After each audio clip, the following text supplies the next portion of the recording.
Welcome to Club Doom, where we discussing yet another Nintendo. I know, this is probably like the fourth time, I think. I'm not trying to make this a regular thing. I don't even participate in the console wars because I'm not in middle school anymore. But while the Sony and Microsoft fanboys on Twitter can be mad cringe, there's just something about Nintendo's adult fans that just so extra for no reason. I just find it fascinating. And recently, some people put me on to one Harman Smith, a notorious Nintendo stan, an MVP Switch meat rider, a rage bait juggernaut, someone who treat being a hater of anything else like it written in his genetic code. A bull who got takes so bad, I seen them cause other Nintendo stands to rage at them. And I've been meaning to talk about him for a month now. Only problem, I ain't find a single video topic of his that I care about. Like, most his content consists of him dunking on Elden Ring and Baldur's Gate 3. And like, bruh, you know me, I'm into retro gaming. Why would I care what some schmuck gotta say about two games I ain't even play? But then someone hooked me up with a retro gaming John. Let's go. The Nintendo 64 had more games than the PlayStation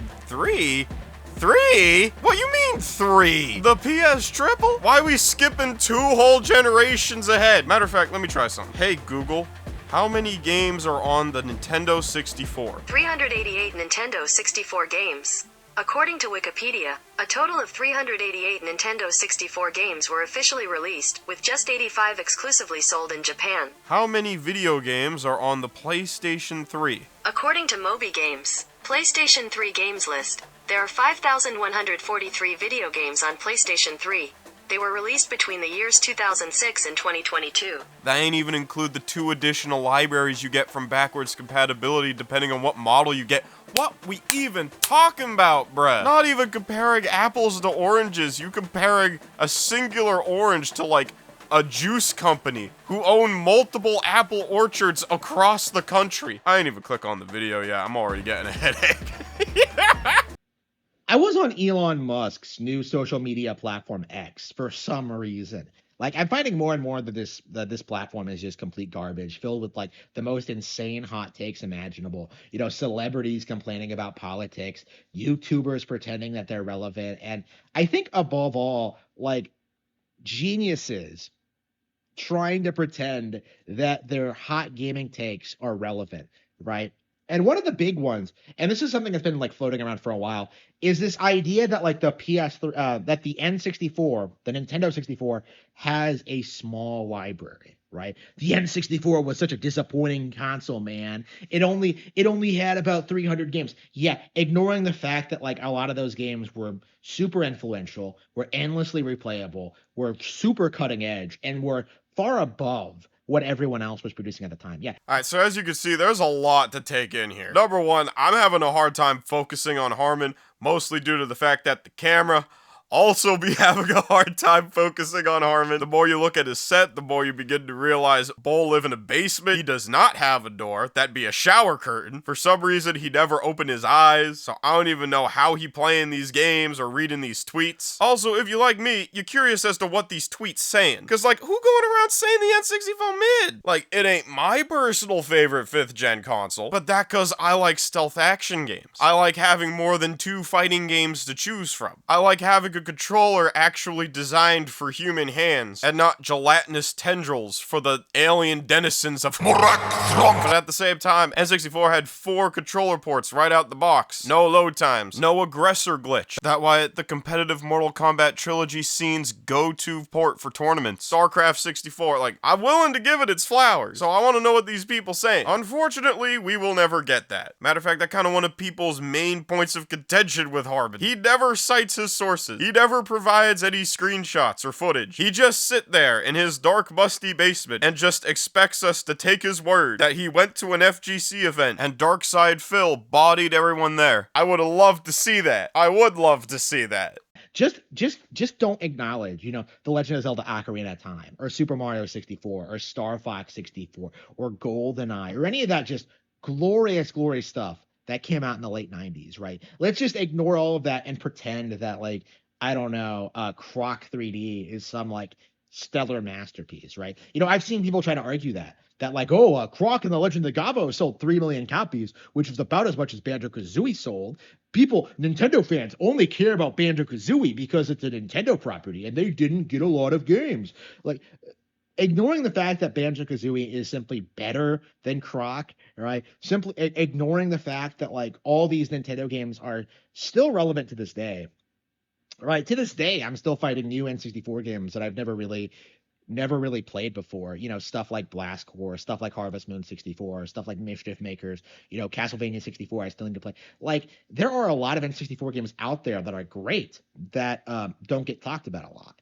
And of course, there are others that I grew up with, you know, games that I think a lot of people really underrate, right? You know, games like DK64 are a good example, right? Banjo-Kazooie, Banjo-Tooie, I think gets this a lot too, where people always pretend that like, oh, there's too many things to collect, but what? Like, again, when you really like stop and think about the criticisms lobbied at these games, you know, you start to realize that like it's just downplaying them because they're on the N64, right? They're downplaying them because you're not supposed to like Nintendo's N64 console, right? You're not supposed to like what Nintendo put out in that period. Hey, yo, bro, I need a show of hands. Who deadass out you actually standing for Croc? Like, like I said, Harman ain't finna snitch, but like, I need to know why he picking Croc? Like, it ain't the worst game, but I can think of like 5 better PlayStation platformers off the dome. Why? Who's standing for Croc? The same way Harman be standing for DK64. Cause that's just a nonsense take too. I think I just watched like Some Call Me Johnny's review of Donkey Kong 64 a month ago. And like, bro, I totally get why people wouldn't like that. That John bloated. It's excessive. Nobody with a schedule and things to do want to spend 100+ hours like, oh goody, you picked up all the red bananas. Now it's time to go through the entire map and pick up all the green bananas type beat. Like, bro, I hate it when people try to pull this, oh, that just mean more content excuse. I heard it so much back when Culture 2 dropped. I'm sorry, but too much of anything can be a bad thing. That's just how it works. That's why there's sayings like, the dosage determined the poison. That's why certain goated TV shows get stale after like 25 seasons. That's why Lil Xan went to the hospital after ODing on flaming hot Cheetos, as opposed to the titular drug he associated with. Like, there's no conspiracy from journalists or anything. I feel like having too much in your game to the point of tedium be a very valid criticism, but okay. And this was before the internet. So I think in a lot of ways, a lot of the reputations these games have were cultivated by game journalists who, as we know now, are some of the most blatant shills on the planet, right? Like, a lot of these games do not deserve the reputation they got. And Majora's Mask, I think, is like a notable example of a game that like was harshly condemned when it first came out, only to like gain a really positive fan reception later. Like, I think there are a lot of games like that on there, you know, stuff like Rogue Squadron, which is heavily downplayed, you know, like there are like lots of examples of games that are just better on the N64 than they are on than their equivalents on other consoles, right? Just compare GoldenEye to Metal Gear Solid, right? Compare what? Compare what? What? When I hear compare, like, PS1 to N64 counterpart, I'm thinking Vacant Skulls, like, you know, who had the better Quake 2 port video. I'm not... Why are we comparing GoldenEye to Metal Gear Solid? Them's 2 different types of games. That'd be like trying to compare Lil Wayne and Breaking Benjamin. Yeah, sure, 2 goated artists from the mid-2000s with substance abuse problems, but like, I doubt Burnley could ever freestyle quite like Tunchi, and the less said about Rebirth, the better. In GoldenEye, you get like full 3D environments, you get a lot of mission variety, you have like a lot of replay value. Like, what do you have in Metal Gear Solid? Like, a lot of voice acting and just standing around, like, attacking people. Like, Metal Gear Solid is nowhere near the same level of quality as GoldenEye, right? But Metal Gear Solid was shilled because it was a major PlayStation game, right? The reality was that GoldenEye was objectively better, always has been, but that wasn't what the game journalists wanted you to believe, right? They wanted to sell you on this idea that Hideo Kojima was an auteur game developer and just created the very best games that existed. But in reality, they weren't that impressive. Never were. Never have been. Never were. They're okay. Like there's nothing wrong with MGS1, but like to put it on the same level of quality as like Ocarina, as Mario 64, as GoldenEye, like that's laughable. Ocarina of Time, Mario 64. These are all different types of games. Metal Gear Solid blew up the way it did because it was something new. It was something fresh. People ain't ever seen a story-driven stealth action game in the same capacity as Metal Gear Solid at that time. And if we make it random comparisons, how come Rainbow Six ain't get brought up? At least you could argue that kind of a stealth action game on the Nintendo 64. All these other Johns, he just picking at random, it seems. I don't know, maybe the MGS 007 comparison was being made by game journalists at the time. I wouldn't know. He never pull up any sources. My source is that I made it the f up. But I realized that like although the PS1 and the PS2 are venerated to this day, there are a lot of people who worship those games. I've been thinking a little bit lately that like, wow, the PS3 is just as worshipped, right? Because I talked about a lot about how the PS1 and the PS2 are like some of the most overrated consoles ever made. I've talked about how the Vita is a disaster, how the PSP is like failed, right? I talked about that, but I kind of realized that like, wow, the PS3 was a complete disaster for Sony, right? It was the console that basically killed their brand. It sunk all the profits they made in the first two consoles, right? It had no games. There was nothing out on it. Like the problems we're dealing with now with the PS5, all of that started with the PS3 generation, right? It was entirely the PS3's fault that the modern game devs went in this direction, right? And I acknowledged that on X. I talked about this, like, wow, the N64 has more games than the PS3. And I was really surprised at how many people religiously disputed that idea. Like out of just pure blind fanboyism. Like, no, the PS3 was way better. It has like 5,000 games. All those games are shovelware. Oh, but No. We ain't doing that. We ain't doing that, boy. We ain't doing that. We ain't finna let the Nintendo stand, who probably owned like 2 Wii's and 2 Wii U's, sit here with his eyes half shut in his basement using shower curtains as a replacement for his dough and try to lecture us about shovelware. Nah, miss me with that. That ain't... No!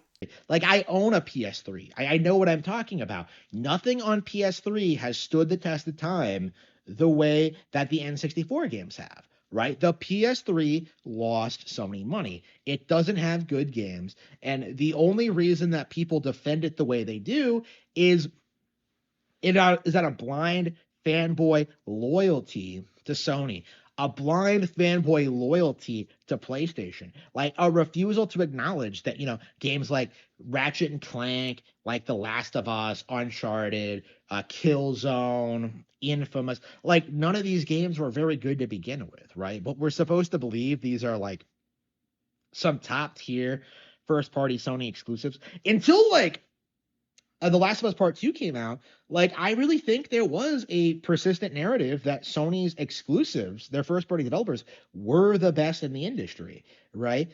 Especially during the PS3 generation, right? That was specifically the reason why I chose to get a PS3 rather than an Xbox 360, because so many people told me that, like, oh, the exclusives are way better. And I've come to realize now as an adult, someone who went back and played Gears of War, played Halo, played Ninja Gaiden Black, like have played all this stuff, Dead or Alive, like I realized that like no, PS3's exclusives were not as good as what an Xbox 360 was getting at the time. It was not as good as what Wii's were getting at the time, right? The only reason people were saying Uncharted and The Last of Us were something great was because they really had nothing else, right? It was pure game journalist fueled propaganda, right? It had no real basis in reality. People don't actually like these games. They only say they do because they have nothing else to play.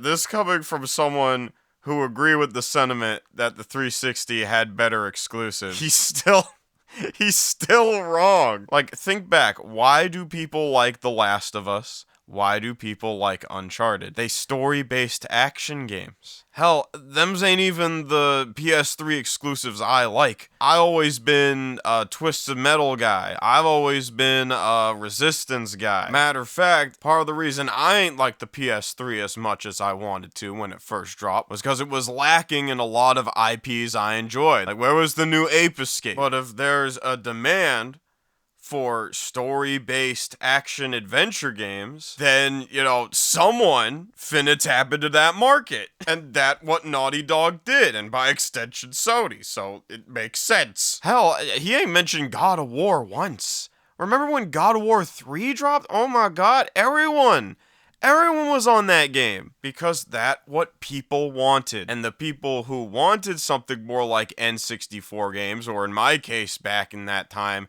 more boomer shooter-esque games, you know what we did? We went on PC and we made Doom mods, Quake mods, Half-Life mods, Mario 64 ROM hacks. But oh wait, I forgot, Harman don't like PC either, and will unironically say like the Switch stronger than any PC you nerds could possibly build, even though it run Mortal Kombat like this.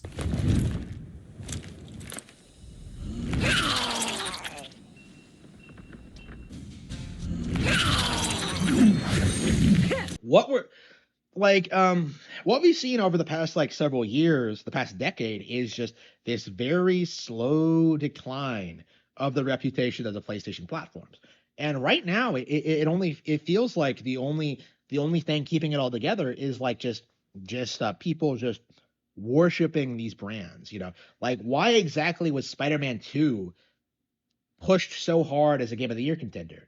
Right? You saw all these man children clutching their Spider-Man dolls, Spider-Man's gonna win. They tried really hard to push this idea that Spider-Man was competitive. I see the Andrew Dobson level strawmanning coming in nicely, Tubes. And don't worry about the Andrew Dobson level inflation. I already seen Bull's Wattpad, or A03 or whatever you call it, with such classics as Hogwarts Rangers. Which, before any of y'all ask, yes, it do in fact be Harry Potter Power Rangers. Last year, but it wasn't. We all know Mario Wonder was better. We all knew The Legend of Zelda Tears of the Kingdom was better. Spider-Man was in no way, shape, and form relevant, right? But it was. But people really tried to pretend it was, simply because of the PlayStation exclusivity. So there we go. That was the one Harman Smith video I could bring myself to make a response to. I might stream more of him at some point. I wonder what else he got. Let's see. Female developers are pretending work being due... ... I can't read the rest. Let me click on the link. Uh-oh. That ain't a good sign. Come on, Harman, tell us how you really feel. How deep does the rabbit hole go? Cause I'm finna find out. Hey, yo, Wrangler, I'm on the archive of our own, John, and I'm just going through, and I just want to make sure this our guy.